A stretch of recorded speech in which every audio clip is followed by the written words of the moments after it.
बिस्मिल्लाहिर्रहमानिर्रहीम। अस्सलाम वालेकुम। मैं हूं सलमान हैदर। दुआ है परवरदिगार से कि उसने आपको और आपके अहले खाना को अपनी हिफ्ज़ व अमान में रखा हुआ। 6 जजेस का जो ख़त है जिसमें मुबैना तौर पर इंटेलिजेंस एजेंसियों के किरदार से मुतल्लिक सवाल उन्होंने उठाया, उनकी इन्वॉल्वमेंट के हवाले से उठाया है और सबूतों के साथ गुज़िश्ता ख़तों को नत्थी किया गया है।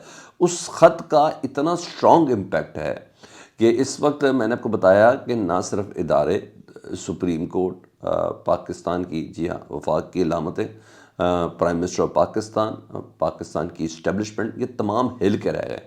और जिस वक्त मैं आपसे बात कर रहा हूँ, वज़ीर आज़म शहबाज शरीफ इस वक्त मुलाकात कर रहे हैं chief justice Pakistan justice Qazi Faez Isa साहब से, और उन्हीं जजेस के ख़त से मुतल्लिक जो चीज़ें सामने आई हैं उसके ऊपर मुशावरत हो रही है, क्योंकि इसमें वज़ीर आज़म पाकिस्तान शहबाज शरीफ साहब इस्टेब्लिशमेंट को भी रिप्रेजेंट कर रहे हैं।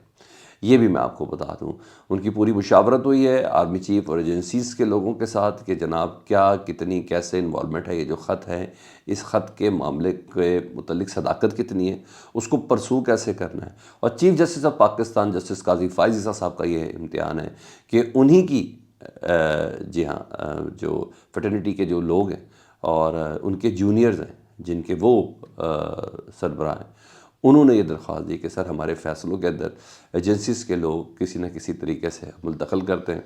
इसमें हरासमेंट भी उन्होंने डाली और 24-24 घंटे के लिए अगवा का भी मामला डाला और बहुत सी चीज़ें, घर की CCTV फुटेज डाले। तो ये उस बात का पेश ख़ैमा है कि ये एक बहुत बड़ी हिला देने वाली सूरत हाल है, सिचुएशन है। पूरे पाकिस्तान की तमाम बार, जिसमें सुप्रीम कोर्ट बार शामिल है, जिसमें लाहौर बार शामिल है, जिसमें सिंध शामिल है, जिसमें कोयट, यानी तमाम बार्स ने, इस्लामाबाद बार, इन तमाम ने कहा है कि फिल फॉर इन 6 जजेस के ख़त को एड्रेस किया जाए। तो बहुत वज़नी इम्पैक्ट आने वाला है। और देखते हैं, ये खुफिया इदारों की नुमाइंदगी वज़ीर आज़म कर रहे हैं और चीफ जस्टिस पाकिस्तान अदलिया की नुमाइंदगी कर रहे हैं। तो अभी देखते हैं बाद में एलामिया जारी होता है नहीं होता है, लेकिन बहरहाल ये एक बहुत अहम तरीन पेशरफ्त है जी। दूसरा, मैंने कुछ दीगर चीज़ें शामिल कर लूँ सुप्रीम कोर्ट में। आज इस मुलाकात से पहले बहुत कुछ हो गया यार, वो भी मैंने आपको बताना है। कोई सुप्रीम कोर्ट का चक्कर ही नहीं है, जब ट्रायल नहीं है तो कुछ आज़ादी भी नहीं है। मैंने उस तरफ आना है अभी आपके पास। वफाकी काबीना से मुतलिक मैंने बताया, आपको पता वफाकी काबीना अब बन गई है और उसके अंदर एक बड़े ज़बरदस्त आदमी आ गए हैं, मोहसिन नकवी साहब। मोहसिन नकवी साहब आपको पता वज़ीर दाखिला हैं और वो कोई सियासी आदमी तो है नहीं, इसलिए कोई सियासी स्टेक के लॉस होने का भी इनका कोई ख़तरा नहीं है कि भाई कोई एसेट मेरा ज़ाया हो जाएगा सियासत का, मेरी कोई वोट बैंक मेरा ज़ाया हो जाएगा। उनको जो करना है, जो कहा है, वो उन्होंने करना ही करना है जी। और वक्त डेफिनेटली है क्योंकि उनका कोई वोट बैंक तो है नहीं, तो इसलिए वो जो काम सूट करता है वो वही कर रहे हैं। 24 नाम ECL में डालें जी वफाकी काबीना ने, और फिर सारी बात है वो फिर इंटीरियर उधर चला जाएगा, सेक्रेटरी को चला जाएगा, फिर वो इस पर अमल दरामद करेंगे। 24 नाम डालने जिसमें सहाफ़ी भी शामिल हैं। बोलते बहुत है जी समी इब्राहिम साहब, उनको उनका बैरून मुल्क जाना, क्योंकि मेरे पास जो इतलात है कि उनकी फैमिली अमेरिका में ही रहती है। समी इब्राहिम का ECL में नाम डाला गया जी। इमरान रियाज ख़ान, जी हाँ, उनको भी बोलने की पादाश में उनका नाम ECL में डाल दिया गया है। तो वफा की पहले स्टॉप लिस्ट थी, अब बाकायदा ECL में इनका नाम डाल दिया गया है। ठीक है, क्योंकि ये भी तो डर है ना, जो पहले बाहर थे वो बहुत बोलते हैं, जिसमें मोहित पीरज़ादा साहब हो गए या दीगर कुछ अफराद हो गए, तो इसलिए इनका जाना मना है। और सख्ती इसका मतलब है बढ़ेगी, कम होने का कोई चांस नहीं है। साफ़ी हज़रात पे, बोलने वालों पर, और जी हाँ, जो अच्छे इन्फ्लुएंसर हैं उन सब के ऊपर थोड़ी पाबंदी और सख्ती बढ़ेगी। फ़ौजी अदालतों से मुतल्लिक सर बहुत बड़ी डेवलपमेंट हुई आज, बहुत बड़ी डेवलपमेंट हुई है। मेरे ख़्याल से सब कुछ ही हो गया है, मेरा ख़्याल है। बाकी मैं आपके सामने केस रख देता हूँ तो आप ज़्यादा बेहतर अंदाज़ा लगा के मुझे भेज देंगे। सुप्रीम कोर्ट ने ना फ़ौजी अदालतों से मुतल्लिक अटर्नी जनरल नुमाइंदगी कर रहे हैं ना फ़ौजी अदालतों की, तो फ़ौजी अदालतों से, मिलिट्री कोर्ट से, फ़ौजी अदालतों से मुतल्लिक अटर्नी जनरल के ज़रिए एक लिस्ट मांगी थी। सुप्रीम कोर्ट ने अटर्नी जनरल के ज़रिए फ़ौजी अदालतों से एक लिस्ट मांगी थी कि वो लोग जो ट्रायल हो चुके हैं और जो रिहा हो सकते हैं, जिनके ट्रायल हो चुके हैं, अब आर्मी कोर्ट की तरफ से उनको इतनी सज़ाएँ का अंदाज़ा है कि वो मिल जाएंगी, तो उन्हें देखा तो जाए कितने बंदे हैं जिनको सज़ा जल्दी छूट सकते हैं, ईद से पहले जल्दी छूट सकते हैं।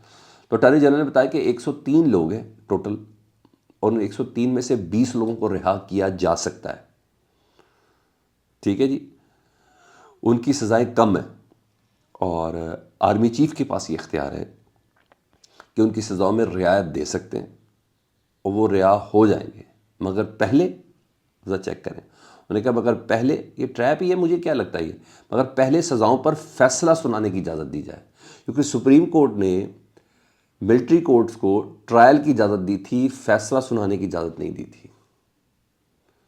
ٹھیک ہے جی. انہوں نے کہا پہلے سزاؤں پر فیصلہ سنانے کی اجازت دی جائے، پھر اس فیصلے کی توثیق نہ کہ جناب ان لوگوں کی جو سزائیں ہیں ان کو معاف کر دیا جائے، یا جتنی سزائیں ہو گئی ان کو معاف کر دیا جائے، تو آرمی چیف کے ذریعے وہ کی جائے گی.